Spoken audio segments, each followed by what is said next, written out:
Deputy speaker Ramachandra Naik sir దగ్గర ఉన్నాము. Sir తోటి కొన్ని ముచ్చట్లు షేర్ చేసుకుందాం. నమస్కారం సార్. నమస్కారం అండి. సార్, మొదటగా మీకు డిప్యూటీ స్పీకర్ పదవి వచ్చినందుకు మా ఐవీ న్యూస్ ద్వారా all the best sir. Thank you అండి. సార్, మీకు డిప్యూటీ స్పీకర్ పదవి వచ్చినందుకు మీరు ఎలా ఫీల్ అవుతున్నారు? సంతోషంగా ఉంది, చాలా సంతోషం. సార్, మీ నియోజకవర్గ ప్రజలకు మరియు మీ గిరిజన సామాజిక వర్గ ప్రజలు తమకు మంత్రి పదవి వస్తుందని ఆశించారు సార్. మీకు మంత్రి పదవి రాకపోవడంతో వాళ్ళు కొంచెం బాధగా ఉన్నారు సార్. దాని మీద మీరు ఎలాంటి మెసేజ్ ఇస్తారు వారికి? వాస్తవంగా అధిష్టానం మల్లికార్జున ఖర్గే గారు, రాహుల్ గాంధీ గారు, ముఖ్యమంత్రి గారు రేవంత్ రెడ్డి గారు, బట్టి విక్రమార్క గారు సమిష్టిగా గిరిజన సామాజిక వర్గం ప్రభుత్వ ఏర్పాటులో ముఖ్య భూమిక పోషించిందనే విషయం వాళ్ళు గుర్తించారు. అదేవిధంగా మరి ఒకరికి అవకాశం ఇవ్వాలని వాళ్ళు చాలా కొంత శ్రమ చేసిరు. కాకపోతే ఈ సామాజిక కూర్పు అదేవిధంగా జిల్లాల వారీగా మరి సమన్వయం చేసే దాంట్లో కొంత ఆల్రెడీ కొండ సూర్య గారికి, సీతక్క గారికి మన ఉమ్మడి వరంగల్ జిల్లా నుంచి ఇద్దరికి ఉండడం వల్ల మూడో వ్యక్తికి మరి ఇవ్వడం సాధ్యం కాలేదు. అదేవిధంగా ఇంకా కొన్ని జిల్లాల్లో ఆదిలాబాద్, నిజామాబాద్ కొన్ని జిల్లాలు ఇంకా శాఖలు ఎవరికి కేటాయించలేదు. సో జిల్లాలు సమన్వయం చేసే దాంట్లో కొంత గిరిజన సామాజిక వర్గానికి సరే ఈ విధంగా డిప్యూటీ స్పీకర్ రావడం జరిగింది. తప్పకుండా భవిష్యత్తులో గిరిజనులకు పెద్దపీట ఉంటుందని చెప్పి నేను భావిస్తున్నాను. సార్, పార్టీలో ఇంకా 3 మంత్రి పదవులు బెడతలు ఉన్నాయంటున్నారు. అందులో మీకు వచ్చేది అవకాశం ఉందంటారా? మీరు ఆశిస్తున్నారు ఏమన్నా? అవకాశం ఉంటుందనే భావిస్తున్నాం.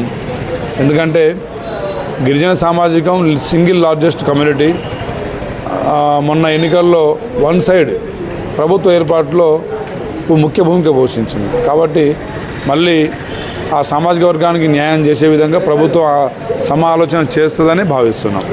ఈ పార్టీల్లో బడుగు బలహీన వర్గాలకు నాయకులకు సముచిత స్థానం ఉంటుందని మీరు ఆశిస్తున్నారా? తప్పకుండా పార్టీలో గిరిజనులకు ఇప్పటికే చాలా ముఖ్య భూమిక అంటే పాత్ర పోషించే విధంగా అవకాశాలు మరి కల్పిస్తూ ఉన్నారు. రేవంత్ రెడ్డి గారు వచ్చిన తర్వాతనే సామాజిక న్యాయం ఈ రాష్ట్రంలో మనం చూస్తూ ఉన్నాం. ఈ ప్రజాప్రభుత్వంలో మరి ఇప్పటికే ఎమ్మెల్సీలు చూడండి, అద్దంకి దయాకర్ గారు, మా శంకర్ నాయక్ గారు, అదేవిధంగా విజయశాంతి గారు బీసీ, ఎస్టీ, ఎస్సీ. ఇప్పుడు మొన్న 2వ క్యాబినెట్లో కూడా ఒక బీసీ, 2 ఎస్సీలు, ఒక గిరిజను. అంటే కేవలం అట్టడుగు వర్గాలని రాజకీయంగా అవకాశాలు ఇవ్వాలనేది మా నాయకుడు రాహుల్ గాంధీ గారి మరి ఆదేశాలు. దాన్ని మా రేవంత్ రెడ్డి గారు ఫాలో అవుతున్నారు, దాన్ని ఆచరిస్తున్నారు. మీ డిప్యూటీ స్పీకర్ హోదాలో ఉండి మీ గిరిజన సామాజిక వర్గానికి మీరు ఎలాంటి కృషి చేయబోతున్నారు? తప్పకుండా గిరిజన ముఖ్యంగా లంబాడ సామాజిక వర్గానికి నేనున్నా అనే సంకేతాలు ఇవ్వడానికే ముఖ్యమంత్రి గారు మరి నాకు డిప్యూటీ స్పీకర్ అవకాశం ఒక మహోన్నతమైన రాజ్యాంగబద్ధమైన ఒక పొజిషన్ కల్పించింది. కాబట్టి తప్పకుండా మా జాతికి నేను రుణపడి ఉంటా. అదేవిధంగా పార్టీకి కూడా భవిష్యత్తులో కృషి చేస్తా.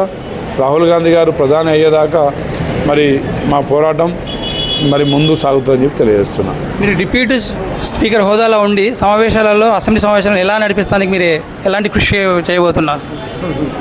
తప్పకుండా ఇంతకుముందు స్పీకర్లు, డిప్యూటీ స్పీకర్లు ఏ విధంగా అయితే మరి న్యాయబద్ధంగా మరి సమన్యాయంగా అందరికీ అన్ని పార్టీలకు అవకాశాలు ఇచ్చారో అదేవిధంగా తప్పకుండా ప్రజాస్వామ్యాన్ని కాపాడే విధంగా, రాజ్యాంగ విలువల్ని కాపాడే విధంగా నా అడ్మినిస్ట్రేషన్ ఉంటుంది. Thank you sir. మీరు రాబోయే రోజులలో మంచి పదవులను ఆశించాలని, అదేవిధంగా మీరు డిప్యూటీ స్పీకర్ హోదాలో సమావేశాలను చక్కగా నడిపించాలని మేము ఐవీ న్యూస్ ద్వారా కోరుకుంటున్నాం sir. Thank you brother. Thank you sir.